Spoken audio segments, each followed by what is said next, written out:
अस्सलामुअलैकुम, welcome to my channel. कैसे हैं आप सब? तो आप ही का जो रोना था, गर्मी गर्मी गर्मी, तो गर्मी बड़ी अच्छी थी, लेकिन अल्लाह पाक का लाख लाख शुक्र है। कश्मीर में इतनी अच्छी बारिश हो रही है, इतनी अच्छी हो रही है।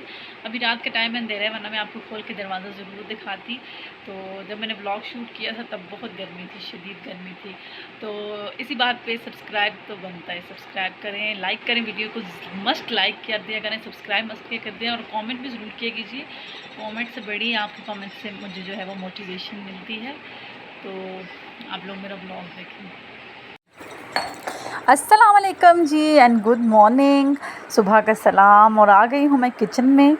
तो रोज़ मैं सोच रही थी यार क्या बनाऊँ नाश्ते में। सुबह जब मेरे हस्बैंड अर्ली मॉर्निंग गए थे आज, तो मैंने उनके लिए ऑमलेट बना लिया था। तो बच्चों की अब भी था कि हमने ऑमलेट नहीं खाना, और मेरा अपना भी कुछ दिल नहीं चाह रहा था ऑमलेट ब्रेड खाने का या पराठा या कोई इस तरह की चीज़। तो मैंने सोचा आज थोड़ा सा डिफरेंट कर लेते हैं, आज फ्रेंच टोस्ट बना लेते हैं।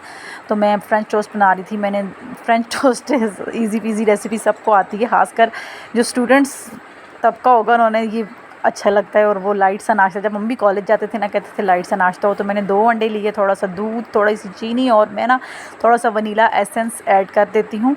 उससे ना अंडों की स्मेल नहीं आती और उससे बड़ा अच्छा फ्रेंच टोस्ट में एक टेस्ट आ रहा होता है वनीला का, बहुत अच्छा लगता है। बस यहाँ पे मैंने फ्रेंच टोस्ट बना लिए थे और 2-3 ही बनाऊँगी, क्योंकि बच्चों ने जो है वो खाने नहीं होते और ज़ाया भी ना करें। मैं कहती हूँ कि एक इतना ही बनाऊँ जितना वो खा लें। एक तो ये होता है ना कि जो चीज़ हम ज़्यादा बना लें अगर, तो वो देख के ही दिल भर जाता है, फिर बच्चे खाते नहीं हैं। जो चीज़ कम बनाई हो बच्चे वो खाते हैं शौक़ से और फिर और मांगते हैं। मैंने बच्चों की ये साइकी मैंने बड़ी नोट की है कि जो चीज़ ज़्यादा हो तो बच्चों को वो नहीं चाहिए होती, जब थोड़ी हो तो फिर वो और मांगते हैं। तो ज़ाया होने से बेहतर है कि हम बाद में और बना लिया करें। तो चाय मैंने यहाँ पे पहले सिर्फ़ अपने लिए ही बनाई थी। मैंने सोचा बच्चे नहीं पिएंगे, लेकिन फिर दोबारा से मैंने जो बची थी वो मैंने दूसरे कप में डाली थी। और ये ऑमलेट सुबह का बचा हुआ था, मैंने अपने हस्बैंड के लिए बनाया था। तो मैंने सोचा वेस्ट ना हो, चलो रख देती हूँ, कोई ना कोई तो खा ही लेते हैं। एंड पे फिर मैंने ही खा लिया था, जो बचा था वो फिर मैं आगे चल के आपको दिखाऊँगी कि मैंने दिन को भी खाया था। तो बस यहाँ पे हम बैठ के नाश्ता कर रहे थे, साथ बच्चों से मैं बातें कर रही थी। एक नाश्ते का टाइम और खाने का ऐसा होता है कि बच्चे जो है वो चुप करके थोड़ी देर आपके पास बैठते हैं। तो बस फिर एज़ यूजुअल घर के काम शुरू हो गए थे। और आज जिस दिन मैंने ये ब्लॉग शूट किया था, उस दिन आप यकीन माने इतनी ज़्यादा गर्मी थी, कोई इतनी गर्मी थी कि बस बंदा कह रहा था कि फट जाने का मुकाम है आज। लेकिन यार जून जुलाई है तो गर्मी तो होगी ही।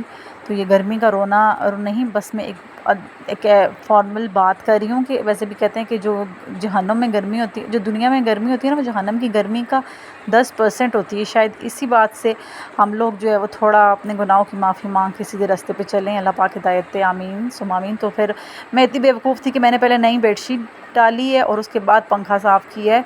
तो मुझे ये भी ख्याल नहीं रहा कि मैं उसके ऊपर कोई चादर डालूँ। बाद में मुझे फिर दोबारा से बेडशीट उठा के झाड़नी पड़ गई थी और फिर मैंने साफ़ की थी। यहाँ पे बस साथ साथ में डस्टिंग हो रही हूँ। अच्छा मैंने वो करती हूँ ना, जब सारी चीज़ें सेट करके फिर झाड़ू या वैक्यूम लगाओ, बहुत ज़्यादा कन्वीनियंट रहता है। वरना साथ साथ चीज़ें उठाओ, साथ साथ झाड़ू दो, तो वो लेंथी बहुत काम लगता है और थक भी बहुत जाता है उससे बंदा। मैंने इसको जो रूटीन बना ली है कि मैं पहले सारे कमरों की चीज़ें उठाती हूँ, फिर उसको सेट करती हूँ। और ये अब्बू का कमरा है। आजकल अब्बू ने ना बड़ा डबल गद्दा उठवाया हुआ है। वो चारपाई पे सोते हैं, बड़े बुज़ुर्गों की आदत होती है ना, उन्हें चारपाई पे गर्मियों में सुकून मिलता है। वो कह रहे थे बिल्कुल इसी तरह छोड़ दो, लेकिन मैंने फिर भी उन्हें तलाई डाल के दी थी और चादर। मैंने कहा नहीं, अब इससे दर्द हो जाता है, अब वो पहले वाली बात नहीं रहती। इस तरह खुली चारपाई पे सोना भी हेल्थ के लिए, मतलब कमर में पेन हो जाता है। तो फिर मैंने उन्हें तलाई और चादर डाल दी थी और सब चीज़ें यहाँ पे मैं ठीक कर रही थी। मैंने सोफ़े झाड़े, कुर्सियाँ झाड़ी, बिस्तर सारे, खिड़कियाँ खोली। और पीछे आपको मेरे पीछे वो जो खिलौनों का ढेर पूरा नज़र आ रहा है, ये भी सबसे पहले समेटा था। बच्चे खैर खेलते तो हैं, उस टाइम मैं भी कह देती हूँ कि निकाल लो खिलौने, लेकिन मुझे बाद में पता होता है कि उठाने मैं नहीं है। तो यहाँ पे मैंने सब चीज़ें सेट करके रख दी थी। डाइनिंग टेबल भी आजकल मेरा आपको सिंपल लग रहा होगा, क्योंकि मैंने इस पर कुछ भी नहीं रखा। गर्मी है, बाहर कोई चीज़ रख नहीं सकते, तो फिर इस वजह से खाली है। जार भी मेरे खाली थे। मैं सोच रही थी कि कोई चीज़ खुद से घर में बना के इनमें फ़िल करूँ। बच्चे ना माशाल्लाह से मेरे थोड़ी थोड़ी देर बाद कुछ ना कुछ खाने के लिए ढूंढते रहते हैं। अब मैंने झाड़ू देना शुरू कर दिया था। मैंने कहा जल्दी जल्दी से पहले झाड़ू दे लूँ। एक तो गर्मी के टाइम दिल कर रहा होता है कि सुबह ठंडे ठंडे टाइम सारा काम ख़त्म कर लें, लेकिन बच्चों को छुट्टियाँ तो ठंडा टाइम हो ही नहीं सकता। और करते करते फिर भी धूप जो है वो 12 बज जाते हैं, 11-12 आसानी से हो जाते हैं। इजीली नाश्ता करते, चीज़ें समेटते 11 हो ही जाते हैं। तो बस यहाँ पे मैंने झाड़ू लगाया। खैर मैं कोई डीप क्लीनिंग नहीं कर रही थी, थोड़ा बहुत बस लगा रही थी। खासकर आजकल अपने वाला जो मास्टर बेडरूम होता है ना, उसमें बहुत गंद होती है। वैसे भी जो कहते हैं ना, जिस कमरे में एसी चल रहा हो तो उसमें ज़्यादा गंद होती है, रश होता है तो उस वजह से गंद होती है। तो एसी हम देसी लोगों की तरह, देसी फैमिलीज़ जो हैं, हम लोग एक ही कमरे में एसी चला के सब सोते हैं। तो ये नहीं है कि अलग अलग कमरों में, एक ही कमरे में एसी वाले कमरे में जो है वो ज़्यादा रश होता है। तो यहाँ पे मैं कुर्सियाँ वगैरह खींच के, और आजकल जो है वो सीज़न है आइसक्रीम्स का। तो आप यकीन करें, मेरे घर में इतनी छोटी छोटी चूंटियाँ, इतनी चूंटियाँ हैं कि जो चीज़ मैं उठा रही थी, निकाल रही थी, इतनी ज़्यादा चूंटियाँ थी। उसके बाद जो कचरे वाले भाई हैं वो सुबह जल्दी कचरा ले जाते हैं, तो मैं फिर कचरा भी टाइम टू टाइम डाल देती हूँ। तो कचरा पूरा दिन नहीं होता है, तो थोड़ी देर डस्टबिन खाली करके अंदर छोड़ूंगी, फिर थोड़ी देर बाद भरे जाएंगी, फुल हुई हुई होती हैं। इतनी कचरे में बरकत होती है। तो बस यहाँ पे देखें, मेरे कपड़े मैंने रात को, मेरी हेल्पर हैं कपड़ों वाली, वो धो के गई थी। तो रात को क्योंकि लेट धोए थे तो फिर अभी खुश्क नहीं हुए थे, धूप बस लगी थी। मैंने सोचा बस थोड़े से खुश्क हों तो इन्हें उठा लूँगी। साथ में ये खाना खाने वाली शीट्स और डस्टबिन इस तरह बाहर धो लेती हूँ। मैंने डस्टबिन अभी कल परसों धोई थी सही रगड़ के, तो आज मैंने बस मोटी मोटी खंगाल ली थी।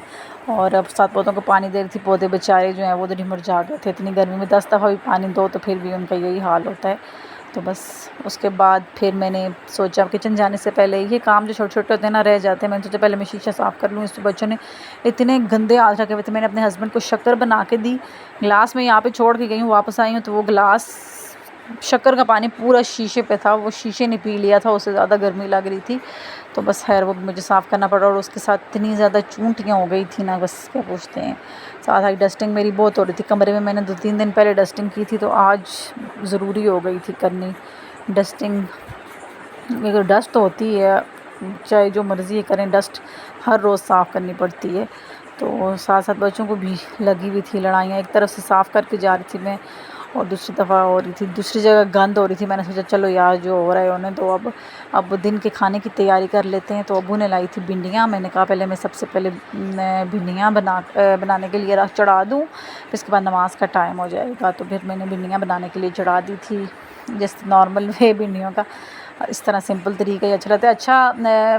भिंडी गोश्त, भिंडी चिकन अच्छा लगता है खाने में, लेकिन मेरे हस्बैंड को जो है वो सिंपल भिंडी अच्छी लगती है। वो मुझे ख़ास तौर पे कहते होते हैं कि भिंडी के अंदर कुछ ना डाला करो, सिंपल रखा करो। मैंने प्याज लिया, प्याज जब हल्के गोल्डन ब्राउन हुए तो उसके अंदर बेसिक मसाले, नमक, लाल मिर्च और हल्दी डाल के, और थोड़ा सा खुश्क धनिया डाला था, डाल के इसको थोड़ा सा घी के अंदर ऑयल के अंदर पका लिया, और साथ टमाटर डाल दिए थे। टमाटर में इस तरह से कट करके फ्रीज़ करती हूँ। अब इसका छिलका रिमूव कर लूँगी, थोड़ी देर में ये सॉफ्ट हो जाएंगे, 2-3 मिनट में। साथ इतनी देर मैंने चटनी की तैयारी कर ली थी। तो टमाटरों का छिलका रिमूव करके इनको मैंने अच्छे से मैश करके अच्छा सा ग्रेवी तैयार करी थी। मसाला उसके अंदर भिंडी डाल दी थी। ये मैं हाथ से पकड़ के मोबाइल शूट कर रही हूँ, थोड़ा सा कैमरा आपको हिल रहा लग रहा होगा। तो साथ भिंडी को बस बिल्कुल हल्के हाथ से चलाना है कि भिंडी टूटे ना। इसको कोई बार बार चमचा नहीं लगाना, एक दफ़ा सारी ग्रेवी में मिक्स करके इसके अंदर, तो इसको बस हल्की आंच पे छोड़ देना, ये स्टीम पे खुद ही पक जाएगी और इतनी अच्छी बनती है। बार बार चमचा चलाने से भिंडी टूट जाती है और लेस बन जाती है, जो बिल्कुल खाने में अच्छी नहीं लगती है। देखें, मैंने हल्की आंच पे रखती थी और भिंडी उस तरह साबुत है, बस हल्के हाथ से चमचा चलाते रहना है बस थोड़ी देर में, कि बस नीचे से लगे ना। आंच बिल्कुल हल्की करनी है। और साथ मेरी चटनी भी रेडी कर रही थी मैंने लिए थी सब्ज़ मिर्चें और अखरोट, पुदीना और नमक, ये डाल के मैं चटनी बना लेती हूँ। मेरे हस्बैंड को ग्राइंडर में बनी हुई चटनी भी नहीं पसंद, वो कहते हैं कि सिल बटे में बनी हुई। मैंने कहा ज़ाया ना हो, मैं खा लेती हूँ। साथ भिंडी बच्चों को खिला दी है मैंने सबको। साथ मैंने थोड़ी सी कच्ची लस्सी बनाई है। हाँ, जुम्मा था तो तंदूर की रोटी मंगाई थी, और ना नमाज को देर हो जाती है ना।